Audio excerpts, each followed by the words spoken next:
ازيكم يا جماعه عاملين ايه؟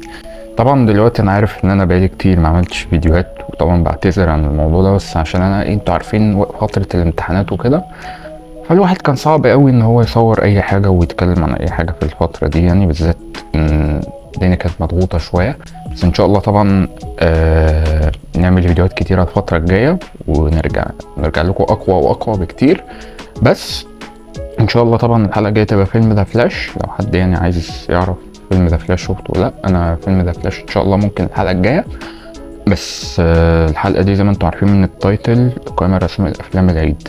بس قبل طبعا يعني هنقول وهنتكلم على كل حاجه، بس قبل ما نخش وقبل ما نعرف وقبل اي حاجه، يا ريت ارجوكم لايك وشير سبسكرايب للشانل، اشتركوا على الانستجرام بيج وعلى الفيسبوك بيج واعمل فولو على تيك توك.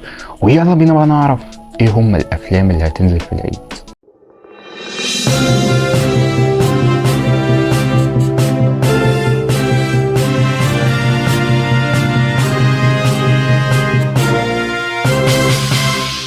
نبتدي بالفيلم اللي احنا عملنا عنه حلقة لوحده، وهو فيلم البابا لأمير كرارة.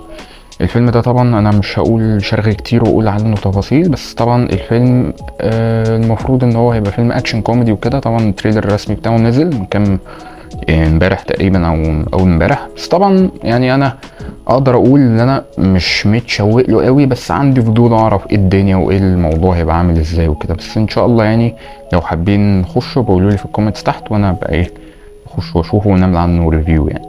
الفيلم التاني معانا وهو الفيلم اللي بالنسبه لي ممكن يكون اكتر فيلم انا عايز اتفرج عليه من الافلام دي كلها، وبالمناسبه الموسم ده افضل شويه من الموسم اللي فات. يعني الموسم اللي فات كان ميت خالص. يعني عندنا فيلم بيت الروبي. فيلم بيت الروبي ده من بطولة كريم عبد العزيز، كريم محمود عبد العزيز، نور، طارق عماد، من اخراج بيتر ميمي. طبعا عمل مع كريم محمود عبد العزيز فيلم شلبي اللي احنا عملنا عنه ريفيو في الشانل، لو انت مشوفتوش بتفرج عليه. وبيتر ميمي برضو عمل فيلم موسى، وفيلم عن اجل زيكو، فيلمين حلوين وكل حاجه. والكريم عبد العزيز عمل اختيار 2 واختيار 3، ده يعتبر اول فيلم مع كريم عبد العزيز. فعموما انا عايز اتفرج على الفيلم، بالذات لان شفت التريلر والفيلم واضح ان هو يبقى فيلم لذيذ خفيف، فيلم عيد حلو. اتمنى ان هو يبقى فيلم يعني كويس، بالذات ان كريم عبد العزيز اخر فيلم ليه كان فيلم كيرة والجن، وفيلم كان جامد قوي وتقيل قوي، من احلى الافلام اللي الواحد شافها مؤخرا يعني. فاتمنى ان فيلم بيت الروبي يبقى اقوى واقوى بكتير، بس هنشوف طبعا يعني. ونروح للفيلم اللي بعديه على طول، وهو فيلم مستر اكس من بطولة احمد فهمي وهنا الزاهد ومحمد انور ومن اخراج احمد عبد الوهاب ده عمل ايه قبل كده؟ عمل فيلم بعد الشر بتاع علي ربيع بس يعني.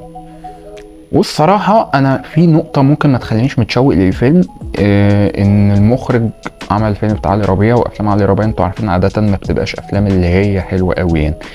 و اللي يخليني متفائل شوية بالفيلم ان احمد فهمي ممثل ذكي شوية، اللي هو بيعرف يختار الافلام، بالذات ان اخر فيلم عمله كان فيلم العارف، وكان فيلم حلو وكان عامل دور فيلن وكده. فدي العودة بالنسبة لي في الكوميدي، يعني بقاله كتير ما عملش كوميدي. اخر فيلم كوميدي كان عامله بطولة ليه يعني كان فيلم كويسين في 2018 بالمناسبة، ده كان فيلم حلو يعني.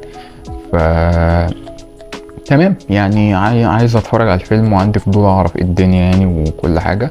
وبصراحة أنا أثق في أحمد فهمي إن أفلامه بتبقى حلوة يعني. أتمنى الفيلم ما يبقاش فيلم عيد وخلاص يعني. بس ونروح للفيلم اللي بعديه على طول، وهو الفيلم اللي هنتكلم شوية فيه الصراحة، وهو فيلم تاج لتامر حسني.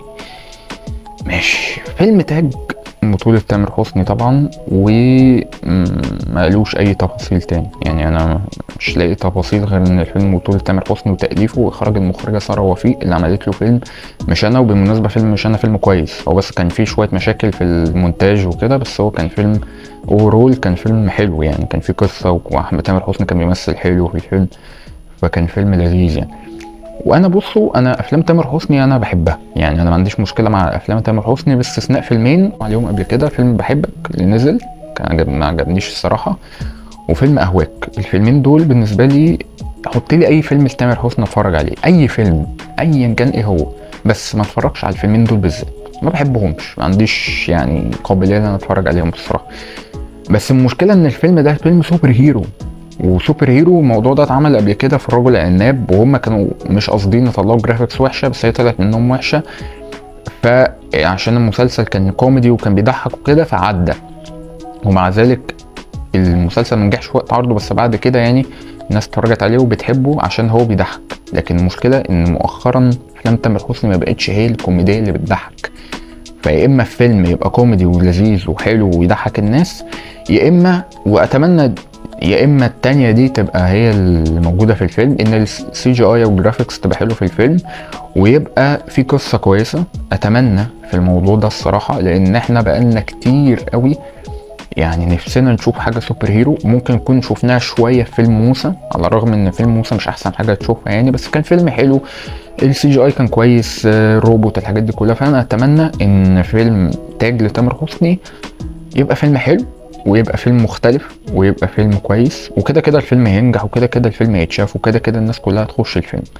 عشان بس احنا ما نتكلمش عن ناحيه الايرادات، تقريبا اعلى حد يعني هما اتنين اللي انا متاكد ان هما يجيبوا ايرادات عاليه، تامر حسني وكريم عبد العزيز. يعني هما، وبالذات ان كريم محمود عبد العزيز مع كريم عبد العزيز في الفيلم، فيجيبوا ايرادات عاليه جدا يعني في الفيلم بتاعهم. فعموما انا ده كان كل اللي عندي بخصوص القائمة الرسمية لأفلام العيد. أنا طبعا يعني لو حابين الأفلام قولوا لي إيه الأفلام اللي انتوا يعني حابين أتفرج عليها وأتكلم عليها وأعمل عنها ريفيو ونتكلم عليها مع بعض إن شاء الله. طبعا بس حاجة تانية برضو مهمة، في فيلم هنيدي معمول اسمه المرعي بريمو. المرعي ده هينزل يوم 4 أوغست، يعني يوم 4/8 هتلاقيه نازل في السينمات وكده. وهو عامل فيلم اسمه الجوهرجي، والجوهرجي ده معمول من بيتصور من 2021 ولسه ما خلصش يعني، انا مش فاهم. بس عموما انا كده كده اي فيلم لهنيدي انتوا عارفين يعني، انا قلت لكم قبل كده اي فيلم، انا بحب افلام هنيدي جدا، وهنيدي بالنسبه لي ده صديق الطفوله يعني. فاي فيلم ينزل لازم اتفرج عليه لهنيدي واخشه في السينما، وان شاء الله لما ينزل نبقى نتكلم عليه. وبس ده كان كل اللي عندي بخصوص كل الافلام اللي هتنزل في العيد. هم مش افلام كتيره برضو يعني، بس يعني في مثلا هتيجوا تقولوا لي طب ايه تاني هينزل؟ في فيلم اسمه فوي فوي فوي بتاع محمد فراج، ده فيلم ناس كتيره متشوقه له. انا كنت شفت تيزر تريلر كده في السينما على الفيلم ده. فيلم واضح ان هيبقى فيه حاجه مختلفه شويه عن الافلام اللي احنا بنشوفها يعني. فتمام لما ينزل هبقى اتكلم عليه، بس هو ما يعتبرش هينزل في العيد، هو ينزل في شهر 7 يعني تقريبا يوم 3/7 ولا حاجه كده يعني. بس ان شاء الله نبقى نتكلم عليه.